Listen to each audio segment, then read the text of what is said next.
Hey guys, welcome back to the channel. Today we're going to take a look at the upcoming leaderboards, and I need to discuss some concerns I have for it, right? I'll preface it all with, I think the leaderboards coming eventually is a really good thing, but there's some really major problems with forcing them in now. And the way they are over on the PTR, it looks like they're pretty ready to get added in, possibly in the very next patch. So let's go take a look. To really cut right to the chase here, I personally think it is a major mistake to add the leaderboard before we get cross-server queues. The reason the cross-server queues matter is because they can't really do anything about a solid matchmaking system or a true solo queue or anything like that until they get cross-server queues going, right? Because otherwise then you'd end up with ridiculous queue times. Some servers already struggle with queue times, yada, yada, yada, all that kind of stuff. So for example, I just mentioned a true solo queue. Recently, for example, the arena was split so that you couldn't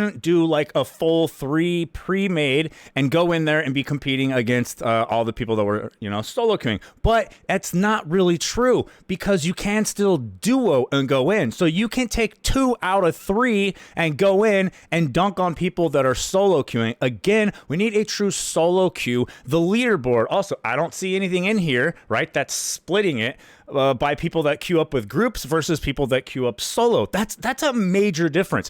I have already seen from streamers that I watch and people on the server and all the other kind of stuff, right? There are people already organizing their 5 stacks that they're planning to always run OPR with so that they can get those one-sided matches going in their favor all the time. OPR massively needs a solo queue. The arena needs a true solo queue. And there is more that it needs beyond that. We need some form of matchmaking. Honestly, I believe that eventually when we get to cross-server queues and the other stuff, they should implement some kind of role queue or something else and probably lock the ability to swap your weapons around while you're inside so that the system can identify, okay, there's 10 life staffs that queued up. Let's split them evenly between the teams instead of you getting the games where you have 1 life staff, the other team has 6 life staffs, and there's pretty much nothing you can do. You can try to back cap the entire game, but that brings me in to another issue. The scoring system for OPR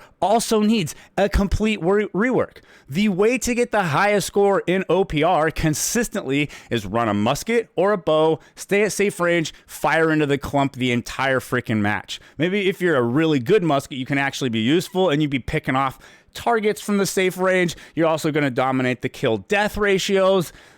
It's going to be a bit of a problem. The other way to get great high scores and always be up at the top is play mage, spam AoEs in the clumps. I've also seen some people starting to practice the noob tube with the blunderbuss, just constantly sending mortars into the clumps, not really doing anything, not getting into the team fight, not truly contributing, but they get pretty high on the scoreboard by just sending those mortar shots right into the clump for amazing stat pad. That's one of the problems it has. And they're aware. In the last dev interview with BDLG, they talk about how they don't like that currently the OPR, the scoreboard's basically a big stat pad board. Why are we doing a leaderboards before we solve some of these issues?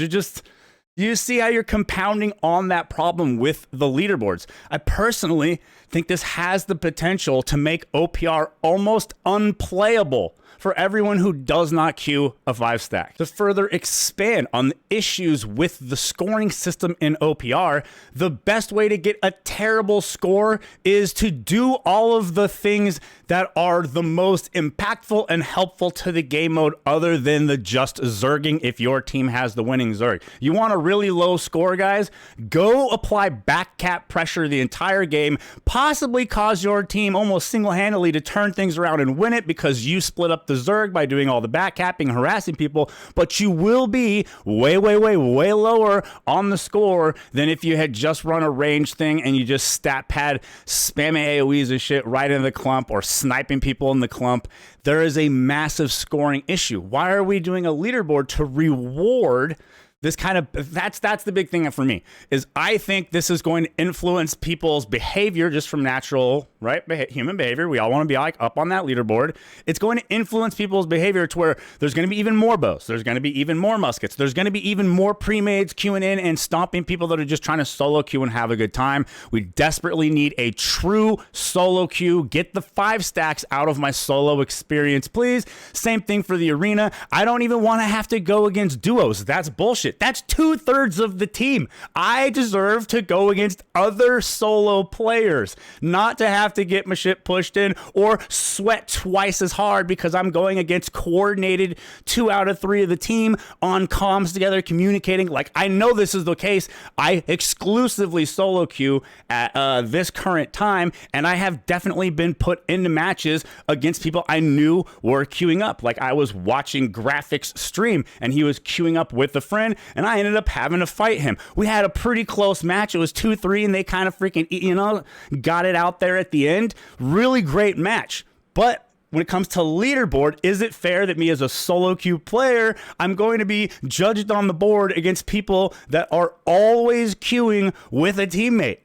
It just does not make sense. I don't know if you guys think this is as funny as I do, but if things remain the way they are, and there's going to be a kill-death ratio title for OPR without any serious reworks to OPR, then I think the reward for achieving that should be a title, and the title should literally just be called BOPR. Right? Just meme on you. That is the way you're going to win this, is musket or BOPR it up. I love the game. But this concerns me. The no solo queue, 5 stacks, the horrible scoring system. It's just going to encourage everything to snowball, like more and more degenerate, just not good play, not team play, right? A lot more of this just stat padding, man. It's already a problem in OPR. I get pretty frustrated ending up on teams that don't seem to give any kind of shit about doing the actual objectives and trying to win the game. Just stat padding, run around the Zerg and doing whatever silly shit. Frustrates me. And I'm just kind of concerned that my favorite game mode is going to become like just so full of it from everyone wanting to get on that leaderboard that I'm going to end up hating the game mode. I don't really have issues with 3v3. I think the balance in 3v3 is pretty good, all that. The only issue I really have with the 3v3 system is that, all right, we need a true solo queue, right? I don't care that you're not queuing up a full 3-man. Your 2 out of 3 is still an unfair advantage for an actual competitive leaderboard. That's just really all there is to it, period, right there. I appreciate you guys watching. I know a little bit of rambling went on here at the end. Hope you guys enjoyed it. And thank you so much to the YouTube members and the patrons. Really appreciate you guys' support. If you'd like to sign up in there. Also, right, a shameless little thing here. I have a Twitch account. If you've got the Amazon Prime, you could support me for free over there, even though I don't really stream on it, right? It's just a way that you can basically help me out for free. I'll catch y'all on the next one.